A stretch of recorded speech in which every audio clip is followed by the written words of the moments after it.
Here we go. Welcome to episode 113 of Nothing to Say, the Fans Podcast, a special episode for us. I'm going to be going on vacation here, literally starting tomorrow, so I won't be available to film at our normal time, which means covering sports is not going to be super easy to do. So we decided that we were both going to go see Spider-Man No Way Home.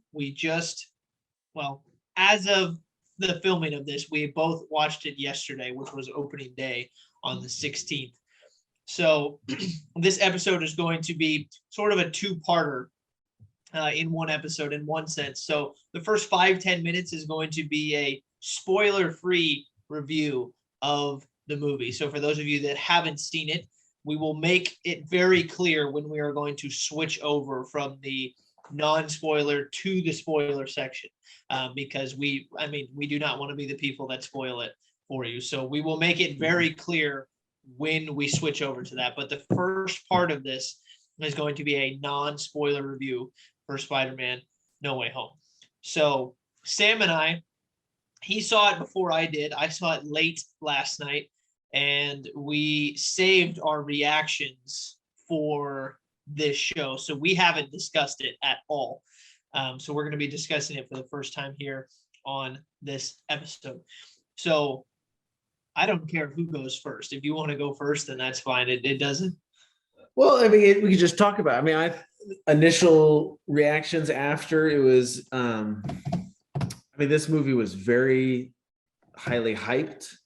First off, I don't think I can't remember a movie, maybe like Endgame or Infinity War, where there was so much speculation of what was going to happen for this one movie. And Spider-Man is probably the most beloved character in the MCU. I think he's the most popular superhero, period.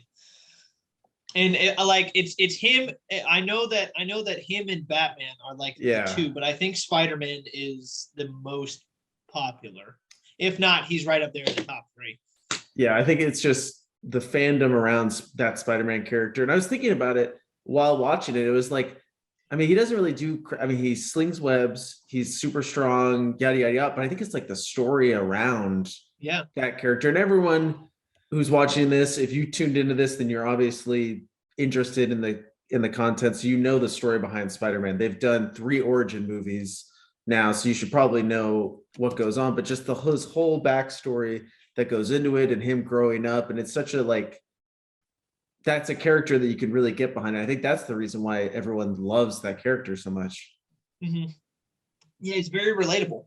He's very, he seems like a very relatable character in that sense. I mean, it's not like Iron Man in the sense, we're not all eccentric billionaires. Mm-hmm. We're not aliens that are invincible, and Batman, you can't, how do you relate to Batman? But same way that you relate to Iron Man, just being rich. Zack Snyder's Justice League, remember, like, what's your superpower? I'm rich. And like for me this I don't know if it's well documented on this show, but since growing up, Spider-Man has always been my favorite superhero. It was Spider-Man and Batman were my 2 favorite since I was born. And Tobey Maguire has always been my favorite Spider-Man, and mainly because his first 2 movies are hands down my favorite Spider-Man movies. And that also plays into not just liking him, but I think he has the best villains. I think William Dafoe as Green Goblin and Alfred Molina, I think is his last name, as Doc Ock were my 2 favorite villains. So everything about those first 2 movies were great. I loved Andrew as well, and I loved Tom as well. And this movie for me with Tom was, I thought, his best Spider-Man performance. Like, he, not to say that any of the other ones were poor, but this one really solidified him as being like you could legitimately make an argument for him being the best Spider-Man. And I think each of these 3 characters, in terms of their own individual movies, they all played it very differently, in the sense that, like, Toby did a really good job at capturing, like, the nerdiness of Peter Parker. Andrew, I think, did the best at being at least being Spider-Man. in the sense that he was quippy, the way that he Mhm. fought, all that other stuff. And then Tom, I think, does the best at towing the line in the middle of both of them. Yeah. And I think this movie did a really good job at showing that.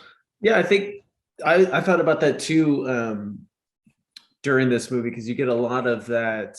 I mean, for those that have seen the seen the trailer, it comes out that Spider-Man's identity has been leaked by Mysterio from the last movie, and it's pretty much the Peter Parker and Spider-Man dealing with that whole event of everyone in the world knowing his secret identity, and he's just this kid from wait, it's Queens, right?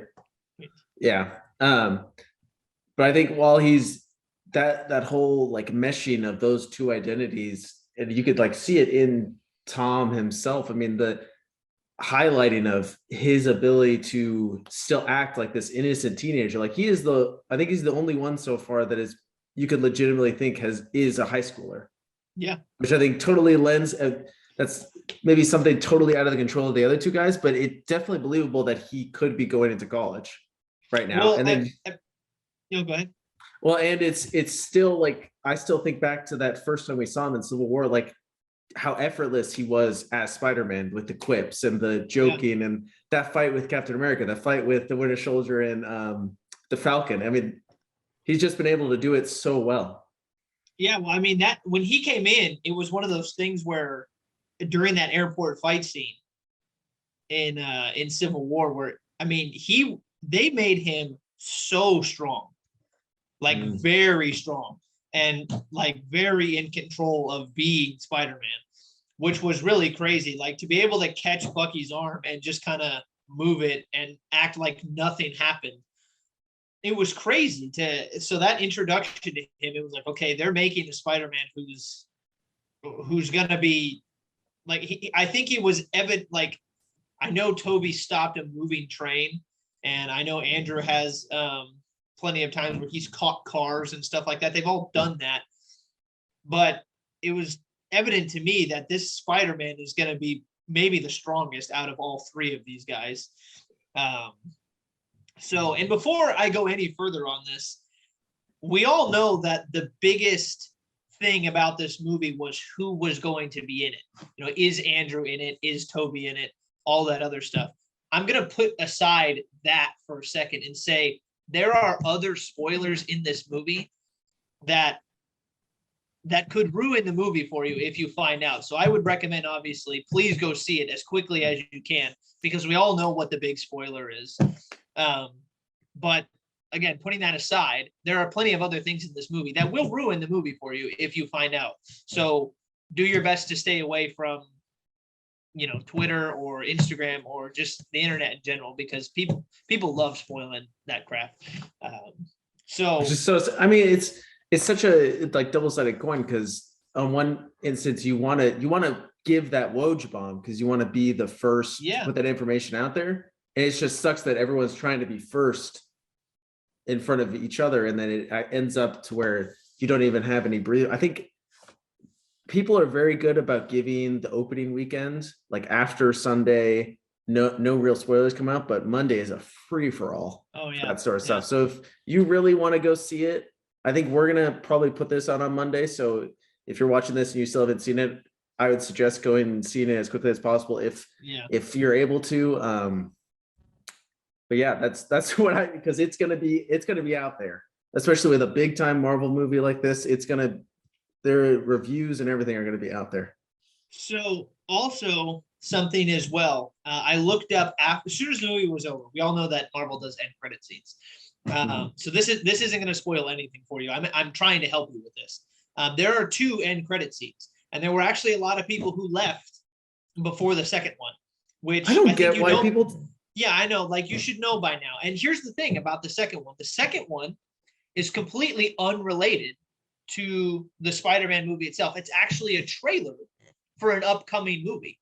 So, which is something that they hadn't done before on any of the other Marvel movies. And I thought that was really unique. So after the end credit scene, which happens like it was a mid post credit scene, stay through the end and you'll get a trailer for an upcoming movie, one that has not been released. I mean, I don't think it's a big, like, it wouldn't be a spoiler to tell you which one it is, because I mean, yeah, but I won't just right here. But yeah, so stay through all of the credits, get that last trailer, because that was really cool too. And I actually hope they do that in the future, because that was really unique. I liked that. So back to the movie for a second, because we're gonna get into the spoiler stuff in a little bit, not yet. Yeah. Going into this movie, the one thing, and we had talked about this before, we had said that you know, the one thing that this movie could have going against it is the amount of hype that it has around it. Like, would it be able to live up to that? And as a fan, as big of a fan as I am of Spider-Man, this movie lived up to everything that I would have wanted from a Spider-Man movie. It was great through and through. Tom was phenomenal. The action was great. I actually thought this movie was like Guardians level funny. Like, this movie was, for me, I thought all the jokes were well timed, well planned, were really relevant. I thought it was very, very funny as well. And my two like favorite fight scenes of like any of the Spider-Man movies, this is taking into account Tobey's, Andrew's, and Tom's.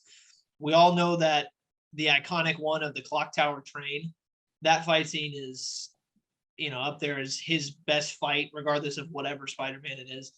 I'm really like the Green Goblin one at the very end of the first one, where they're in that sort of that graveyard kind of situation, all the bricks.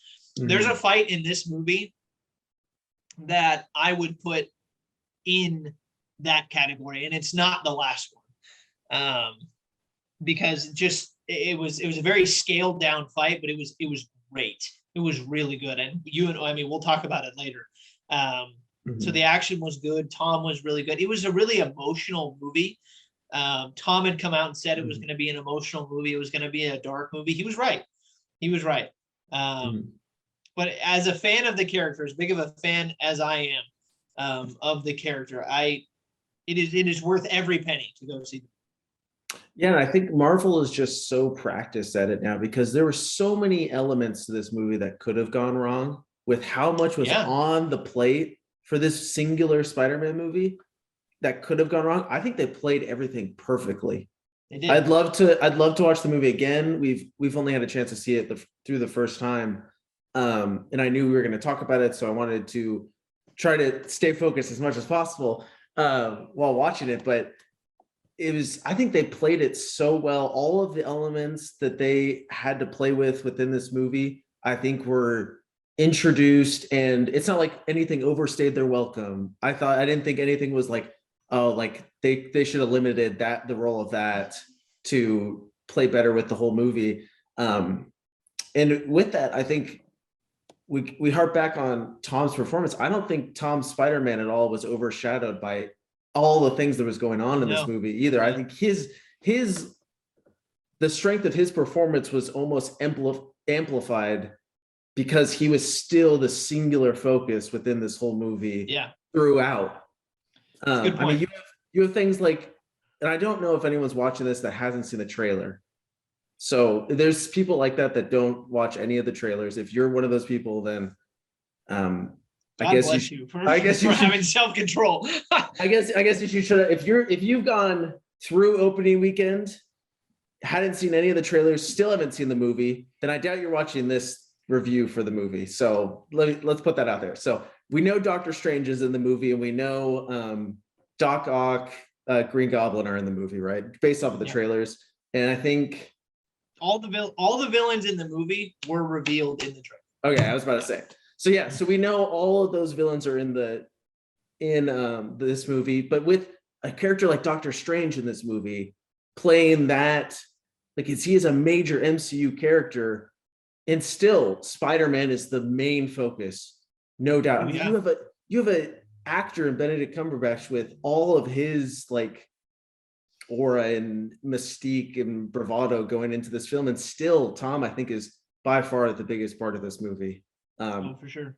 And then playing with all of these villains. How much time do you give all these villains? I mean, I don't think we've ever seen a movie with this many villains in it. And you know what? And I mentioned that to Bree because I think this movie benefited heavily from the fact that these villains have already been introduced. We all know who they are. We know their backstory. We know everything. They all didn't have, they all had full movies. Exactly. So they didn't have to do any character development, which is totally fine because we all already know who they are. And the movie benefited heavily from that, because had they had introduced all 5 of these guys in like a new version, they couldn't pull this off. There's no way. So the only way that this works, ironically, is by bringing in all of the guys who've played it before, and have it be an established backstory. And that was really good because there was no explanation. I mean, they didn't need to explain everybody's motives. We all knew what they were. So I think the movie benefited heavily from that. And I like, we can probably get into it more, but I like the time that was divvied up to each of the villains that they introduced. And I think they were given more time based off of their prevalence and honestly their character strength. Yeah. There was a review. Yeah, there was a spoiler-free review on Cinema Blend, which is a website. If you're a movie person, I would recommend you visiting. It's my favorite movie website. They do a great job. They had released their spoiler-free review of No Way Home a few days ago. And one of the lines in the article was, Green Goblin is the MVP of the movie. They're right. They're right, in my opinion. Like, I mean, Tom, at least in terms of the villains, he's the MVP. He was watching William Dafoe play that character again was like haunting. And it was funny because I told my dad, I was like, I'm willing to acknowledge from the first 3 movies with Toby that Doc Ock was probably the best villain, but he wasn't my favorite. My favorite was always Green Goblin and William Dafoe because he, to me, was the most evil. He was the scariest, and he felt like a real, and I'm not saying Doc Ock didn't, but Green Goblin felt like a true villain. And he comes back, and it's like he didn't miss a beat. It's, I mean, seriously, William Dafoe, it looks like he's been playing this character for 20 years. And it was just like, I can't believe I'm watching him again. It was amazing. I was just about to say, so the first Spider-Man was 2002. So it's been 19. I was telling Jenna that. I was like, after we watched the movie, I was like, do you know how crazy it is that it's been almost 20 years since some of those guys played that character? And you couldn't even tell. Like, it literally felt like it was the movies released last year. Yeah. With how well they played. Mm-hmm. Which, that's another thing. That's a huge risk for a movie like this to bring in. Yeah.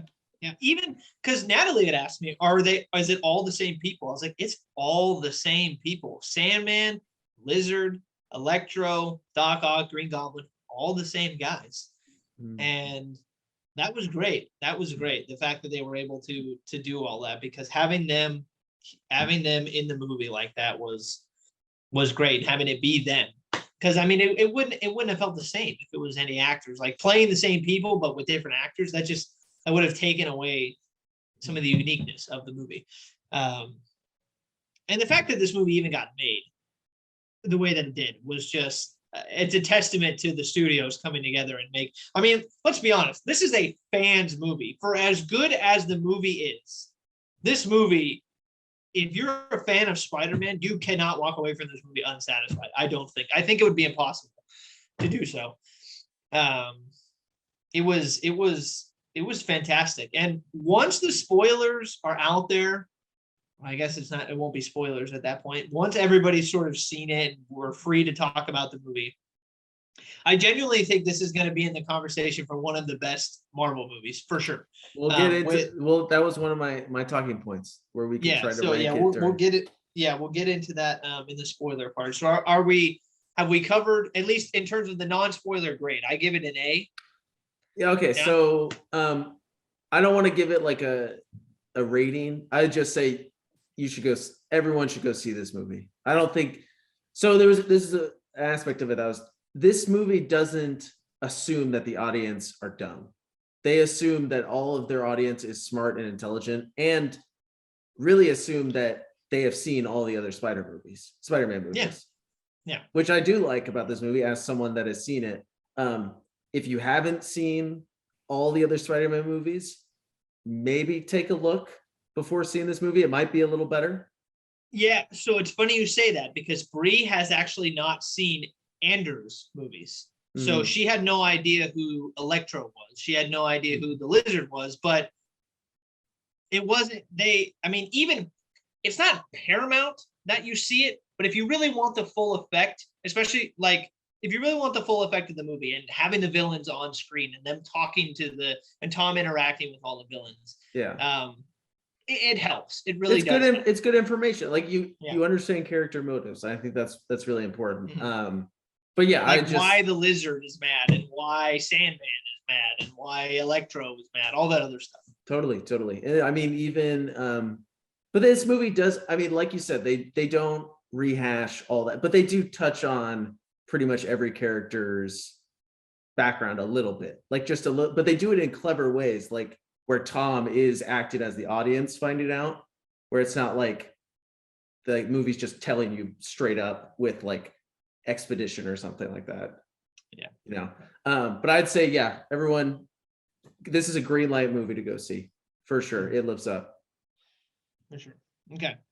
So that will conclude the non-spoiler. I'm literally cutting the video for you guys. Yeah, right we'll put you should put like letters, the non-spoilers starting now. There will be font.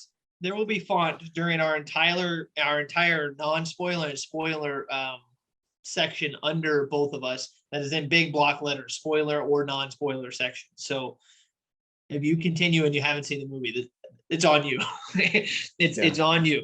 Because I will put it there, I promise. And you don't want to be that guy. If you're listening to this, on your phone and you're away from your phone, I mean, we're gonna try to, I think, delay as much as possible. You got to get to your phone right now and turn this thing off. You don't want to spoil this.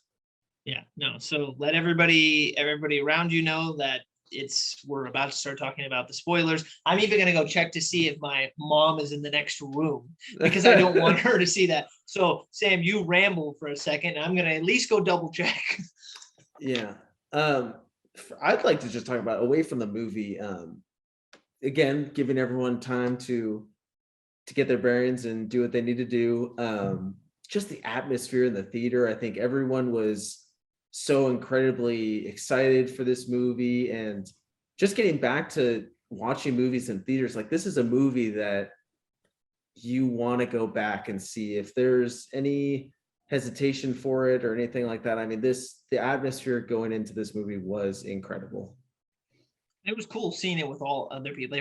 There were people dressed as Spider-Man. There were people dressed as Doctor Strange. This is why you go see movies, man. This is why. And being there with people, and like reacting to everything that was going on was fun. It was actually fun. So, all right, we ready? I think so.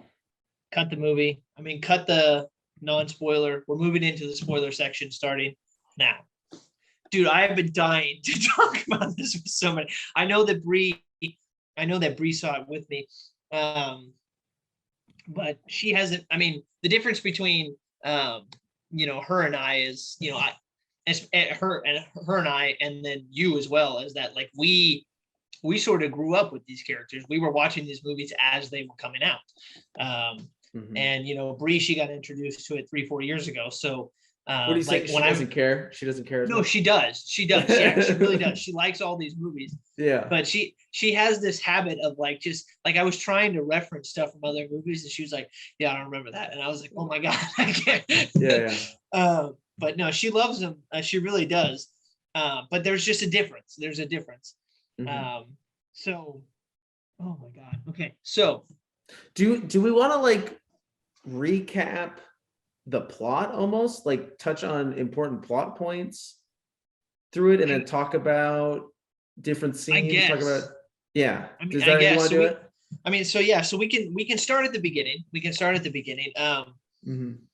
So the introduction of the villains happens very early on. Doc Ock shows up within the first. I'm gonna talk quiet just in case somebody. Yeah.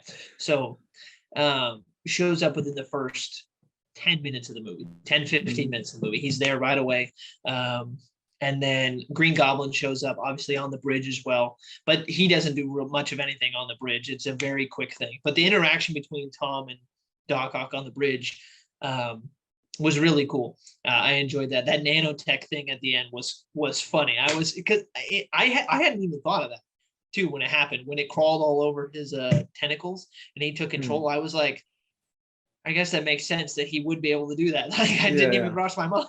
So, I mean, from how we got here, like I said, like we said before, we talked about it a little bit. Spider-Man and Peter Parker are found out to be the same person, and the whole world goes batshit crazy over it. Pretty much thinking that he murdered Mysterio.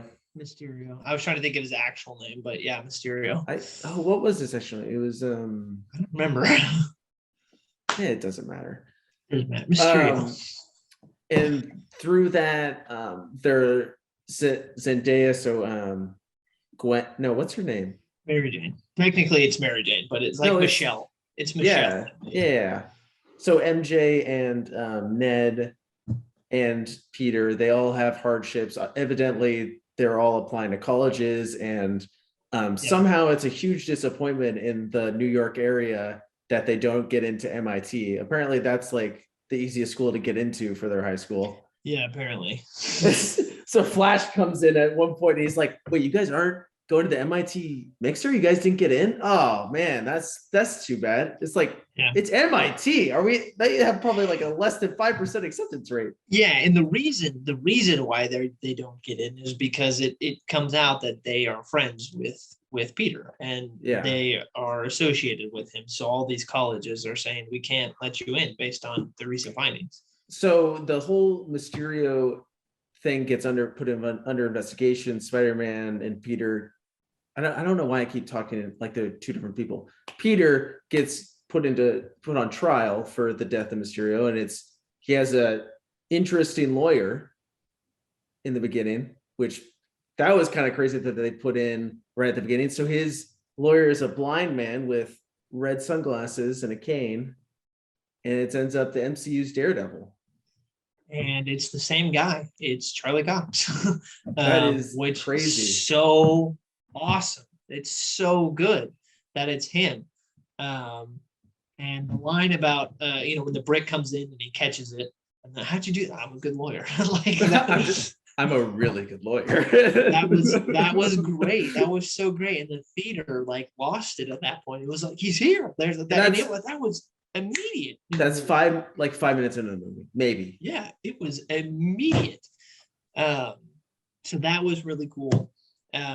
So it goes on trial and it kind of gets cleared up a little bit. Yeah, he's proven innocent. Yeah. So but I mean, the world is still freaking out. So obviously he goes to Doctor Strange, and the trailer makes it seem like Doctor Strange is like super on board for doing this like right away. Like the trailer was really misleading. He was not on board to do this. And then he eventually thought of a way to just erase the memory, obviously. And then, Peter during the spell is talking about all the people that he wants to still remember. And then it throws Doctor Strange off, and he actually contains it. He was able to bring the spell back. It doesn't work. And then eventually it gets out. And actually, because when the spell broke, it let in a few people. Yeah. It let in a few people, and he was able to contain it. So, so that was basically the basic plot. We had found that that's pretty much everything in the trailer, apart from the Daredevil part. And this is all stuff that obviously if you're watching, you're at the spoiler part, so you know all this. So we don't need to rehash the entire plot, but then all hell breaks loose, pretty much. So for me, let's just talk about the movie as a whole, because if we keep trying to go back to certain points, then we're going to be jumping back and forth. So the Green Goblin, despite the trailers, he's the main villain.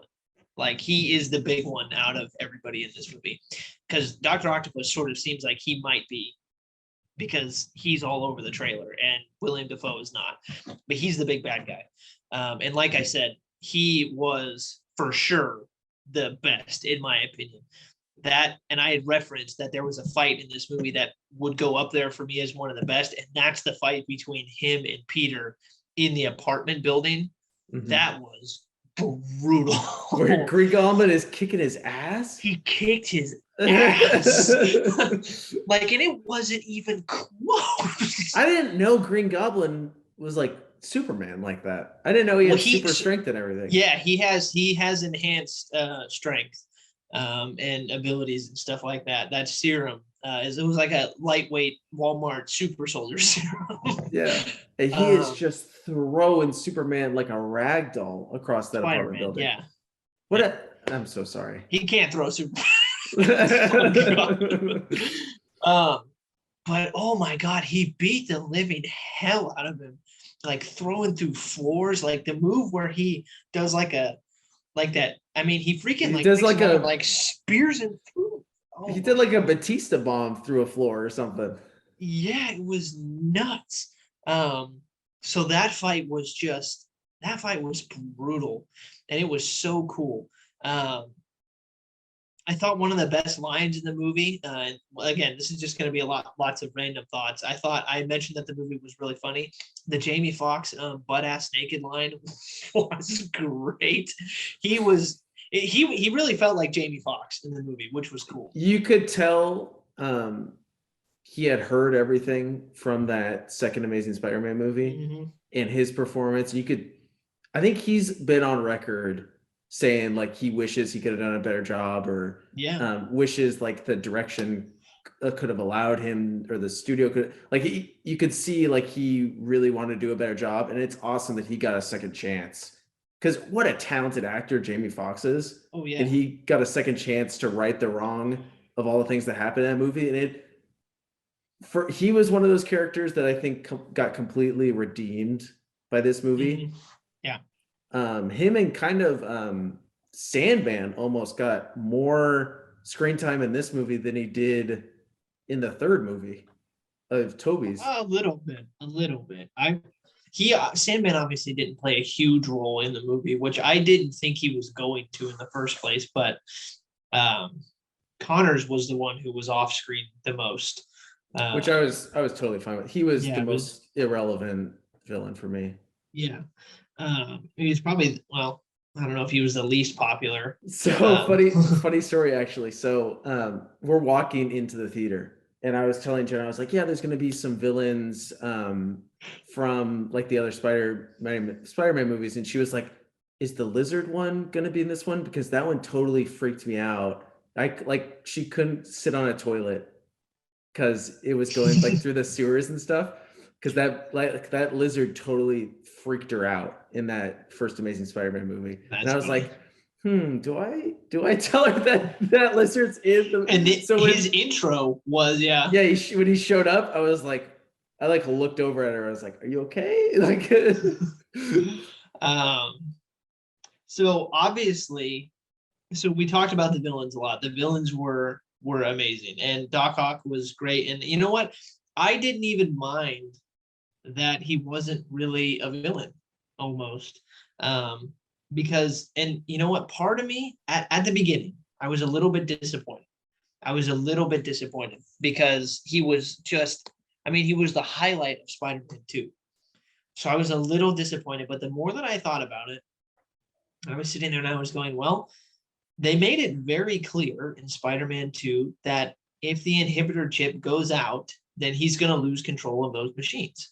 So it's not going to be him.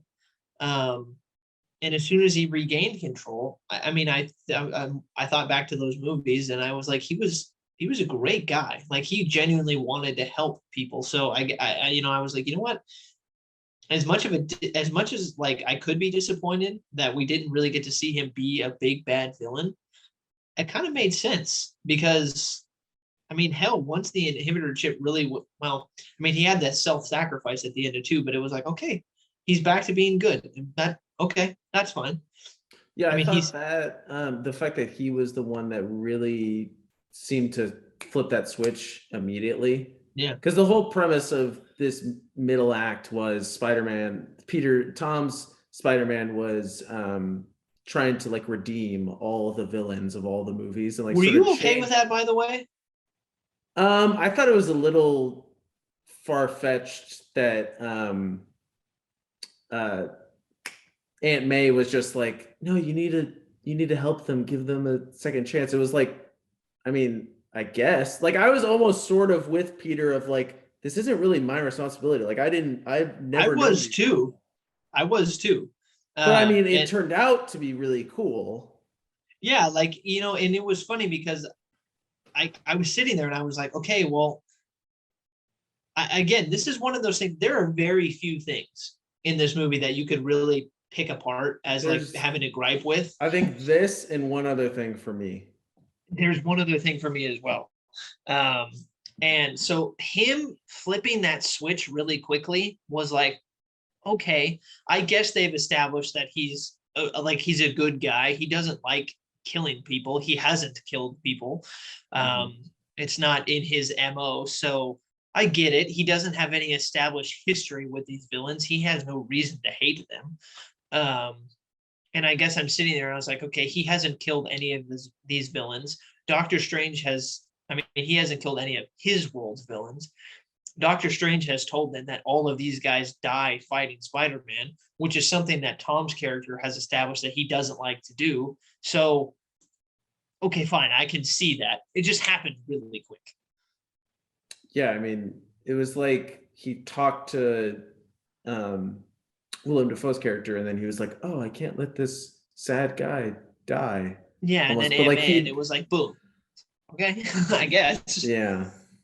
But But I again, don't. this is nitpicking stuff, right? But I didn't get that either because if he changes them and they send them back to the exact moment of where they come from. So Doc Ock is drowning in the river. He's going to be sent back there. Why does it matter if he now has control over the tentacle? He's just going to die. Like you're Well, because sending them Tom does. back. You're sending them right back to when the moment they died. Yeah, but I don't think Tom really knows that. And I don't think that's ever really established exactly when they go back. We know that Jamie Foxx would go back when he was like sucking up all the energy. He had mentioned that. But in terms of where Connors goes back, I don't know. Where Sandman goes back, I don't know. Hell, why William Dafoe's character is even alive, you know? So yeah, so I mean, wherever they go back is who knows. But yeah, so that was a nitpicky thing for me. And then we'll get into the other thing because you had mentioned you had one other thing. Yeah. So the one other thing for me actually happened during the biggest spoiler review of the movie, which is what the one thing we haven't talked about yet, and that's the question of if Andrew and Toby are in the movie. They are. And Gladly so too. oh yeah. Oh for my this God. movie's sake. Oh yeah. And that was something that you and I had talked about on the previous episode was if all of these guys are back, regardless of how good the movie is, if Toby and Andrew are not in it, no matter how good the movie is, people are going to be disappointed. Like there will be riots. So I actually thought, based on something that Doctor Strange had said earlier in the movie, that they weren't in it. He had said that like everybody who was coming into their world knew like Spider-Man or knew that Peter Parker. And I was like, well, Toby and Andrew don't really fall under that category. I mean, they are Spider-Man, but based on what he was saying, based on the specificity of what he was saying, I was like, I don't think that classifies. So I turned to Bree. I was like, I don't think they're in it. Now I went into it thinking that they weren't going to be in it because I was like, I'm just going to bet that they're not. And if they are, then I'll be pleasantly surprised. But I want to expect that they're not. And I actually thought, and Bree had mentioned this too, that they brought them into the movie at the perfect time, literally the perfect time, because everybody's focused on the fact that Aunt May just died. So that is the big thing that happens. And then for them to show up right then after that, it was like, and so my gripe with it was not that Ned was able to use the portal, which was just out of the blue. yeah. But he did say he had magic hands though. Yeah. So and it's not, I mean, for all we know about that sling ring, all you need to do is this. It does, I mean, it's the ring. Well, it's with magic. With the ring. Yeah, so it's like you don't have to be magic to use it. It's just the ring. So I guess it's not conceivable, not inconceivable that if you swing it around enough, something's going to happen, and then you just. But the thing is, the thing that I was, and I don't care because of what we got from it, but in my head, I was like, okay, if Ned is asking for Peter, he only knows about one Peter. So if he's going to open a portal to Peter, theoretically, based on how I think the ring works and how it's at least been shown that the ring works, that portal shouldn't be anywhere else other than where Tom is. So the fact that it landed on Andrew and then Toby, it was like, he doesn't even know about these guys. So why, when he's asking for Peter, in his head, he's only picturing Tom's version. So why is it taking him to these two? And now, again, I don't care because of who it brought us. But that was my gripe. I was like, I don't think that should have worked because he doesn't know those other two Peters. Yeah. I mean, I'd probably chalk that up to his complete and utter inexperience with making those. For sure. And that's what Bree said. Things. And it showed later that he couldn't close them, and he accidentally opened one that let Doctor Strange back in and stuff like that. I mean, I could just chalk that up to that. I originally, when I saw that, I thought he opened up a portal to their dimension. Oh, yeah, yeah. To like a time when Andrew's world, and then a time in Toby's world. Mm-hmm. That's what I thought. I don't know if that's true. Did they say that they were in? No, because they had said that they had been here. And because when Toby showed up, he said, I was actually looking for. Oh, okay. For your guy, because I just felt like he needed me. And it was funny because when that portal opened, it was funny listening to the theater how quickly people were able to recognize it. In Andrew? Yeah, because it was funny because as soon as it opened, I mean, the only thing for somebody who, like I said, it loves these characters the way that I do, the only thing I needed to see was his eye. And I turned to Bree and I was like, that's Andrew. And just by the way he was walking in that, it took half a second. And then it was funny listening to when people started to realize, because obviously not everybody's a super nerd and can recognize it based on the curvature of the eye or how he's walking. So I was like, that's Andrew. And then it was funny listening to all the people around slowly figuring it out on their own. And then especially when he started running, I was like, it's no question now who it is. Yeah. And then that whole interaction between him and the family, and he's sticking to the wall. Like, no, this is enough proof. Like, can you go grab that cobweb over there? It was funny. My theater almost had like an opposite. They were all like, the whole theater was like, Toby, Toby, Toby. And then Andrew jumped in and it was Andrew Garfield. I was like, oh, that's awkward. But that got the biggest cheer. That is like one of the, and these are smaller theaters. Like we're talking about the recliner theaters now. I don't think a lot of theaters have the like right next to shoulder seats anymore. So ours do. Was it completely packed? Was it completely packed? It was packed. Yeah, it was packed. Yeah.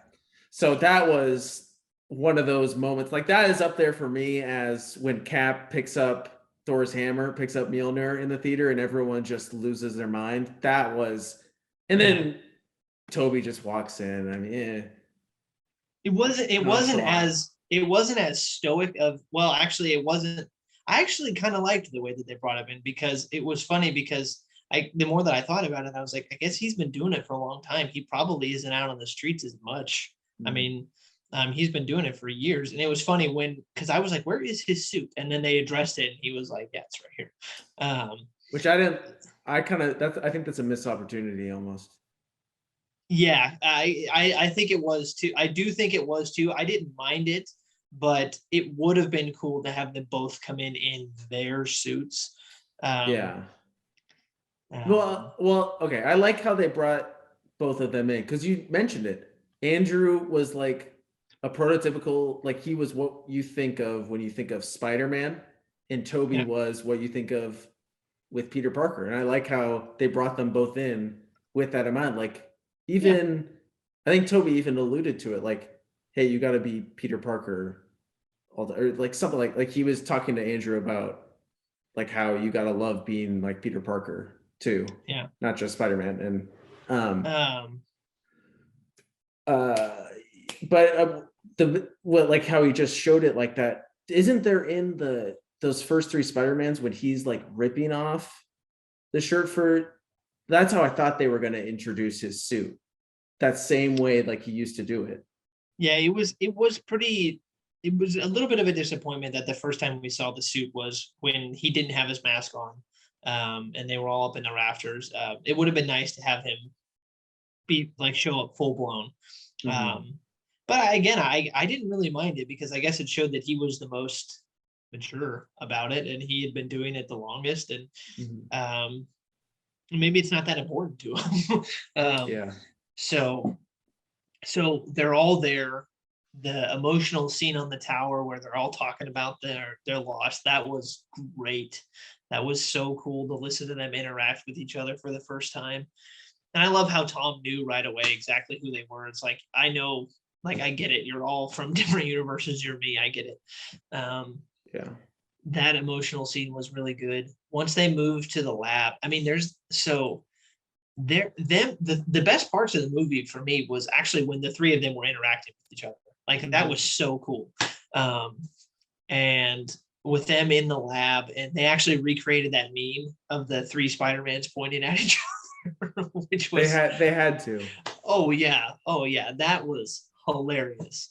Um, and Toby and Andrew talking about how they were gonna, figure out how to fix their villains, and that whole lab scene was really well done. Yeah. I mean, it's a little convenient that all three of those guys are that level of like genius almost Well, I mean, to figure it out. they're the same guys, so Yeah, but Peter's in high school. yeah, but it's well established in the comic books that he has an IQ that is just like Tony Stark level. See, if okay, hold on to that because that doesn't make sense for the earlier parts of that movie. Because that was the biggest gripe for me of how dumb he was early in that movie that led to this whole thing. Well, he doesn't know anything about magic. I'm not talking about the spell. Like the movie even alludes to it. Like Doctor Strange was like, "Oh, well, at least you went and tried to argue against the decision of the admission and blah blah." All I think it would have taken was him in the suit addressing the world, being like, "Yes, I am Spider-Man. I did not kill Mysterio. Mysterio was blah blah blah." Like if he would have come out and like been honest about everything, but there was none of that. Like he didn't. It didn't seem like he was fighting. But see, I was okay with that in the sense that it showed I liked that. And the reason why is because he may be super intelligent with like math and that kind of stuff and sort of that area. He's book smart, but there's a side of him being Peter that he is really young. He hasn't handled all of this stuff. He's never applied to college. So there he doesn't, and obviously he doesn't have Tony to mentor him and stuff. So I think you can have two different sides of him where, you're book smart, but his common sense was really lacking. And he's still super inexperienced, I guess, as Spider-Man. He's only been doing it for a couple years. So all of this is completely new to him. So I didn't mind that because they did a good job at showing how smart he actually is when it comes to stuff like inventing and the way that he was able to figure out what the mirror dimension was and how it was just geometry. But then on the other side, he's just got it like inexperience with life. So I didn't mind that. I actually thought that was kind of unique. It felt like a Uh, really, really rash jump to then go try to look for a magical solution instead of trying to fix what was already there in real life. I guess he thought of it. I mean, it's more of a sure thing with Doctor Strange, right? I mean, Well, he just didn't does know the spell. anything about it. You're right, but Doctor Strange does, and if Doctor Strange said, "Yeah, I can do it," then I'd be more inclined to trust Doctor Strange than the administrator at MIT. Oh my God. And that whole okay. So when Doctor Strange is like, I'm writing this, you gotta stop altering it, and he's still altering it. That was like, okay, Peter, settle down. You got your girlfriend and you got your best friend. You didn't even want Aunt May to know you were Spider-Man for a long time. Why do you need Happy to know? Well, again, it shows how much lack of thought he put into it. And he didn't put any thought into it. I'd be like, oh, dude, yeah, just okay. First off, I'd probably do Aunt May and MJ. Those would probably be my two. I'd probably want my girlfriend and my pretty much mom to know. I don't really need the best friend to know. Theoretically, all the villains are done. They didn't have any villains going on, so like he Yeah. might not even had to been Spider-Man. Yeah, who knows? Yeah, it was just that for me was like, okay, Peter, you just keep making these mistakes, and then it's just, I mean, it's cool what it led to, but yeah. And then the final like act up at the Statue of Liberty, first of all, that like 5, 6, 7 minute clip of them three talking about what they've done, and I fought an alien, you fought an alien, and then Andrew going, I'm lame compared to you guys. I haven't fought any aliens, and the whole back cracking thing, and okay, I didn't like the back cracking thing. I thought that was funny. I thought that didn't need to be there. I thought it was funny. It was. So you talked about it a little bit. A lot of the stuff between all three Spider-Men was a lot of fan service. Oh yeah, It was like a lot of very on the nose, like wink wink stuff that was put in there. Like the whole, sure. oh, you're amazing, Andrew. You're amazing. Say you're amazing. You're an amazing Spider-Man. It was like, okay, about the fifth time Toby said amazing, it was like, okay, this is a little much. Yeah, but I mean, like them talking and I loved how they didn't know how to work together. I thought that was great. Because that had actually crossed my mind during the fight before it even happened. I was like, they've never done this before, or at least the two haven't. Especially not with themselves, I guess. But the best cinematic shot was when the three of them were running together. They jumped off the rafters. You got to hear Toby do his woohoo again, and the three of them landing together, all doing their poses. When they're swinging around the they swing together and then they land all and together. They all swing really like uniquely too. Yeah. And they all like land together, and that's like, it was like, boom, there's your movie poster right there of them three landing together. But you know what, I thought, for me, I thought about the movie and what maybe my favorite moment of the movie was. And there's a lot, but I mean, Andrew Spider-Man catching MJ was the most like full circle, complete, like character win, like, and you heard people in the theater like just like everybody like melted, like it was like like watching Tom go after her first and get hit. It was like immediately it was like, you know who's going after her now. And him catching her and it actually working and him bluesing it, I was like, oh my God, that was almost harder. That was for me harder to watch than Aunt May. Truthfully, it was just like, it was the perfect thing for them to do. Yeah, I talked about it a little bit, redeeming the villains that may have had a bad slate in those movies, but Andrew's Spider-Man, Toby doesn't really need that much reinforcement, but Andrew's Spider-Man totally gets revamped in this movie. I think, I mean, they flesh out everything. I think Andrew got, with some proper writing, was able to really act and show his true talent within that role and really show the love that he had for that character. Yeah. I think this movie was so awesome and beneficial for his Spider-Man, and really just closed that loop for him as well. I mean, when he's standing there like crying when he caught her. I mean, it's not about who he caught because he doesn't know her, but it's just like, Yeah. just the symbolism there of like, oh man.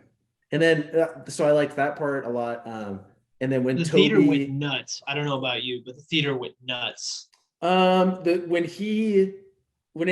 it cuts to him running to go jump, everyone was like, oh yeah, that makes complete sense. Like everyone was like, yes.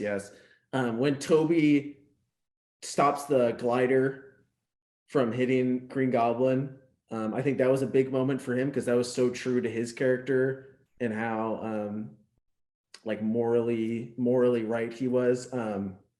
I knew he was gonna get stabbed. I was like, you don't turn your back on Green Goblin. Like I I knew he was gonna get stabbed.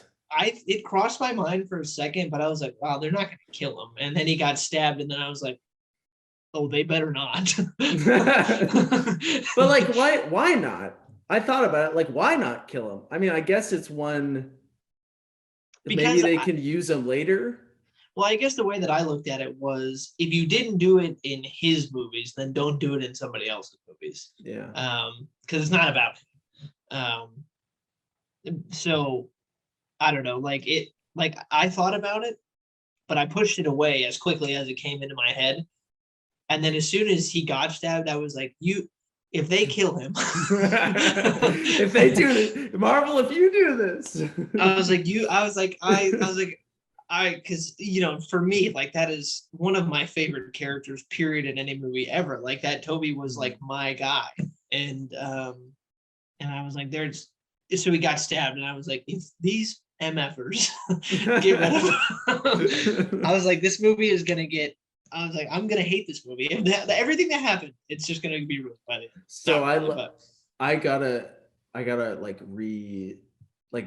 totally back what you're saying of the Green Goblin was the MVP of this movie. He is the emotional like driving force, I think, for this movie, because he's like the biggest bad that Tom has ever had to overcome, like emotionally, of what he's doing. Like the fact he's almost the Emperor almost in Star Wars. Like he is like, strike me down, please strike me down, and like show your true like villainous hate and stuff. And I think that was the biggest point of this whole movie, with him killing Aunt May, and just the way he was able to be so sadistic. Like, with Doc Ock, you can reason like, oh, he's going crazy because of all the voices from the gears in his head. But Green Goblin is that side of Green Goblin, not the Osborn side, was just pure evil. Like, you don't know why he's doing all these things. And I think it's so perfect that the first villain that Toby Spider-Man had to overcome is now like the biggest hardship for Tom Spider-Man to overcome. Yeah, and one of the things that I had noticed in Tom's first Spider-Man movie was the fact that he didn't punch like anybody through the entire movie. And I actually read like a year ago that was something that was intentional. Like, they went out of their way to make him pretty much just use his webs, because he doesn't know how to fight, really. Yeah. I mean, remember when the suit like went into kill mode and he was like freaking out? Yeah, he was when like, it was when the legs were all attacking, and he was just like, whoa, like, what's going on here? Yeah. And that's one of the things that I loved about Toby's Spider-Man, was it was like, okay, where's the fight? And he was ready to go at like any point. And he legitimately, like, he would throw hands if you needed him to. Like, he was more than willing to use his webs and his environment around him really well. But I loved the fact that, Toby, like think of the bank scene where he like slingshots himself across, and he's going in for a big hit, and then throwing the clock tower arm, like catching it and then launching it back up to Doc Ock. It was like, this dude means business. this. Like, he wants to beat you. And I actually liked the grittiness of that Spider-Man. So at the end with Tom and Green Goblin and him saying that he wanted to kill him, and that he was full of rage. And actually, my favorite line from Green Goblin in that movie may have been the attaboy when he says that he wants to kill him, and Green Goblin's like, yeah, good. And it was, oh, you're so weak you couldn't even send us to our death, and he's like, no, because I wanted to kill you myself or something like that. And it was like, oh, okay, now we see it. Yeah, I was like, good. For me, I was like, I'm so glad that they're doing this because I was like, if anything's going to get him to snap, this is going to get him to snap. And I'm glad that he did. And I'm glad that he just beat the life out of Green Goblin. And then obviously Toby came in, but I'm glad they gave that to him. Yeah.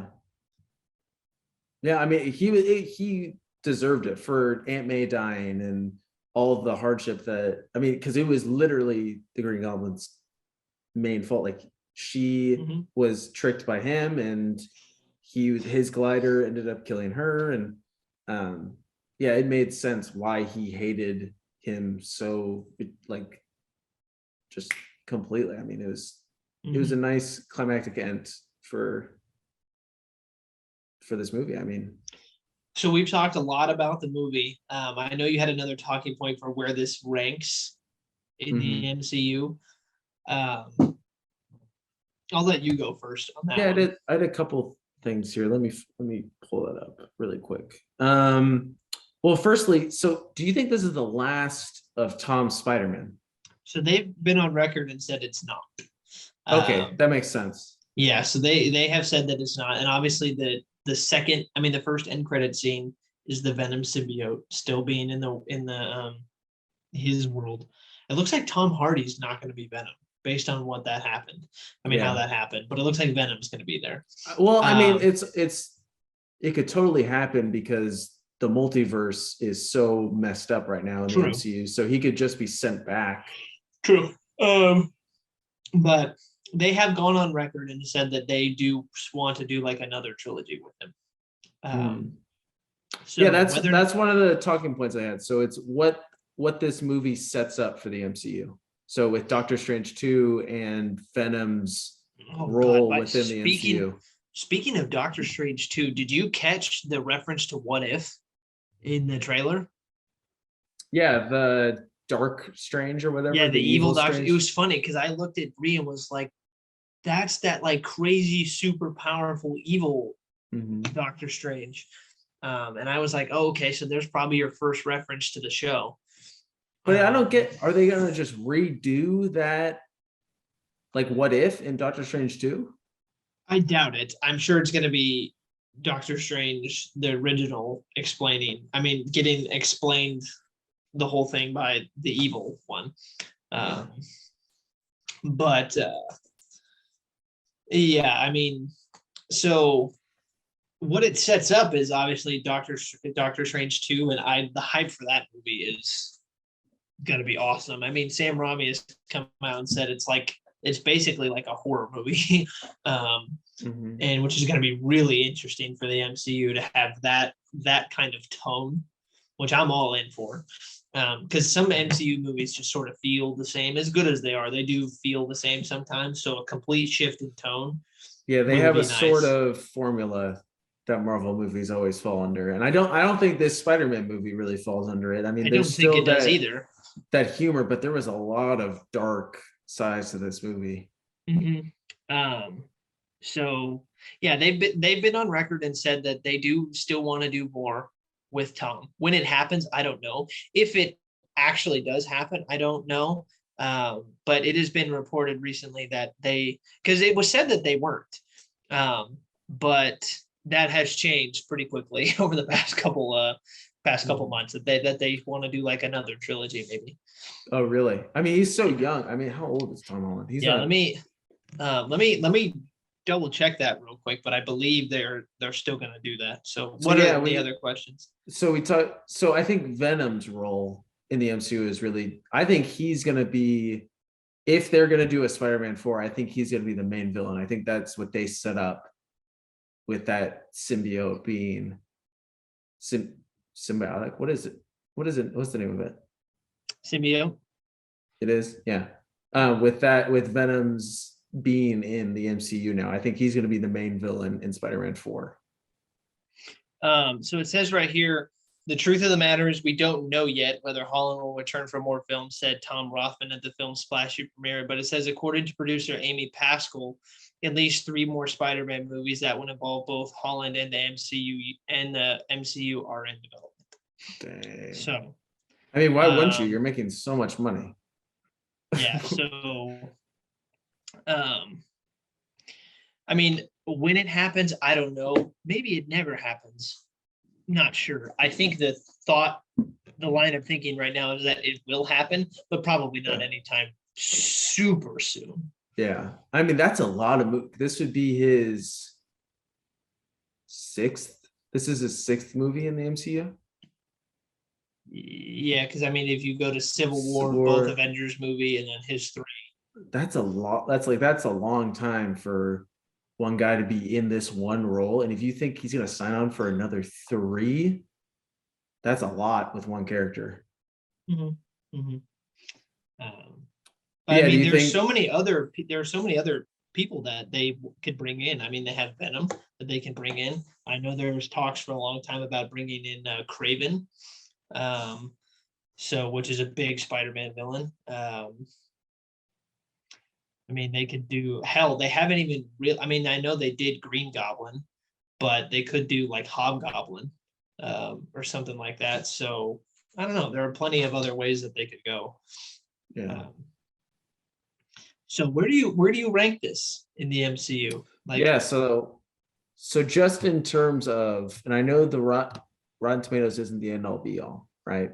But just for context here. So if we're basing it just off of what its score was this opening weekend, which I think it's going to change a lot because more critics' reviews are going to come in.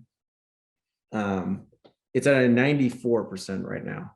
Yeah. That would put it tied for 2nd in the MCU, just purely off of Rotten Tomatoes score, right? Is this the audience or the critics? That's the critics. The audience is a 99%. Which is totally fair. What's the number 1 for critics? Black Panther. So this would put it. I should have guessed that. This would put it with, which Rotten Tomatoes I don't think is the end all be all. I mean, you got movies like Infinity War is like at an 84.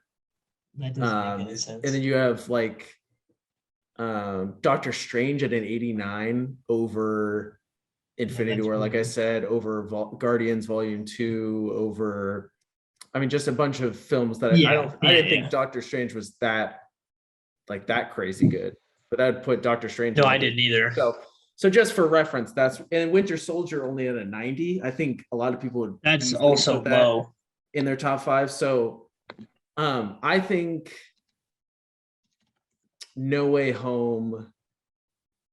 I think it's the best Spider-Man movie so far in the MCU. Mm-hmm. I think that's pretty safe. For sure. I'd probably put it in my top 5 for MCU films. It's up there with Endgame, Ragnarok, Winter Soldier, and Guardians, I think. Yeah, I think mine have always been so I have a deep love for the first Iron Man movie. Just because that was the original. I have gone on record plenty of times on this show saying I think Infinity War was better than Endgame. I think Endgame has the best moments of any movie in the MCU with Cap and Tony and the Avengers Assemble. But I think from beginning to end, I liked Infinity War more. Winter Soldier. Yeah, I mean, this movie definitely would crack a top 5 of mine, and it might even be in a top 3 for me if I really had to think about it. Just because of like the amount of stuff that they had to pull off between 3 separate Spider-Man universes, getting all of the actors back and having to pay off. They had an they had an unrealistic task in front of them to be able to do this well. Mhm. And they did it like almost perfectly, minus maybe a few things you could nitpick, which we did a little bit, but it's not anything glaring where you go, oh, that takes away from the movie. So yeah, I mean, I'd put it right up there with the best of what the MCU has done. It was everything that you would want it to be from a Spider-Man movie, period. And I think it's a climactic end to this trilogy. Yeah. For Spider-Man. And you know what? It sets it up perfectly for a new one because he's got a whole new life now, a whole new thing. I mean, he's living on his own. He's got a new suit that he made. And it's like, okay, he's pretty much back to square one. Yeah. He's just going to be your friendly neighborhood Spider-Man. Yeah. Yeah. You know what the funny thing, and I had mentioned to Bree was, I was like, this is going to be interesting if he shows up in future Marvel movies that aren't his own, because I know that everybody now doesn't know that pretty much doesn't know that Peter Parker exists. But I wonder if that erased technology's memory, because I guarantee you there are plenty of stuff at the Avengers Tower that if he walked up to and went fingerprint recognition, that the building would go, oh yeah, what's up, Peter? Because it erased people's memory, but who's to say it erased anything that Tony left for Peter? Well, what is it? The AI Friday, right? Was in his suit? Yeah, exactly. Mm-hmm. Exactly. So who's to say stuff like that doesn't still remember him? So it's like, I mean, I think he could easily walk up to Doctor Strange and go, you don't know me. It's because we used this spell and that's why you don't remember. So to get the spell, like the rules of the what happens after that spell is cast, Spider-Man still exists. Everyone still knows Spider-Man exists. And Peter Parker as a person still exists, but no one knows. Like it just wiped everybody's memory. So Peter Parker's still a person, but nobody like does he have a social security number? Does he have an IT? Yeah. I don't think it erased him completely from existence. It just erased everybody's memory of him. Mm-hmm. So yeah. So I mean, if everyone knows Spider-Man exists, then he could just be like, I'm Spider-Man. Oh, hi, my name is Peter. And then be like, oh, you're a superhero. Like we know, like he has all that backing. I mean, yeah, he does. But how does that work? Because Doctor Strange fought with Spider-Man. So the memories of Tom without his mask on are just wiped. I don't know how that works. So, yeah. I think he wiped his memory. I think Doctor Strange had his memory wiped as well too. So yeah. So it'll be interesting to see where the character goes from here, what they do, because they have him in a very interesting spot right now. Mm-hmm. So, and then last but certainly not least, also this week, by the time this episode comes out, the last episode of Hawkeye comes out. How have you liked Hawkeye? Started off poor for me, but it really picked up steam, and I've really been enjoying it. They have the same actor who played Kingpin and Daredevil coming back, so that's really cool. Florence Pugh's character, Yelena, is great. She's been a great addition to the MCU. Haley was a bit of a dork for me at the beginning. Like I love Haley as an actress. Like if you've seen True Grit, then I mean True Grit is a phenomenal movie, and she was in that movie when she was like 14 or 15. And she's a great actress. But I wasn't sold on her character at the beginning. But she's grown on me. She gives me a lot of like Ray vibes, where she's just good for the sake of being like really good at everything. Like, oh, she's great at martial arts. Oh, she's really good at archery. Oh, she's in like a gymnast and all these things. It's like, okay, well, damn, she's just happened to be like world class at all these things. But yeah, I really enjoyed it. So I'll be excited to see how that comes to a conclusion. And then The Witcher came out today as we're filming. So plenty of good stuff to be watching. Yeah, December is the time for content. It seems like every year. So when does Doctor Strange 2 come out? Let's say March. Let me double check, but I want to say March. And I just want to let you know that it is the other M month. It is May. Wait, still have a long way to go. What's the next one? What's the next Marvel movie? Yeah. That's a good question. That's a very good question, actually. No, my phone thinks I typed in best. I meant to type in next. Come on. Yeah, Doctor Strange is the next one. So we're not going to get another Marvel movie for another 6 months. Makes sense. Just so you know, The Eternals is the only rotten Marvel movie. That doesn't surprise me all that much. Because it was a shitty movie. It wasn't a shitty movie, but it wasn't their best. I was just about to say, it almost seems like they were kind of on a roll with Shang-Chi, and Black Widow was pretty good. I thought Shang-Chi was actually really good. Yeah, Shang-Chi was really good. But next year we're getting Thor: Love and Thunder.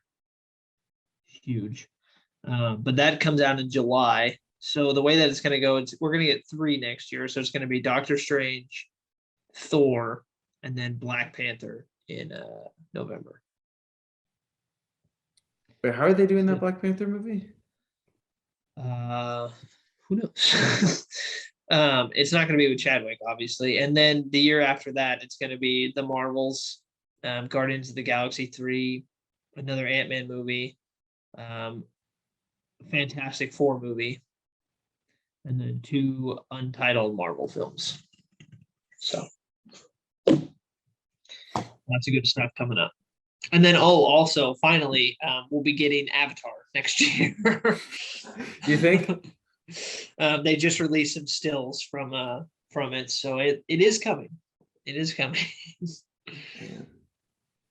So big time. I mean, just to put a bow on this, I mean, this movie just seemed like it was groundbreaking, and you know what? It lived up to all expectations. Yeah.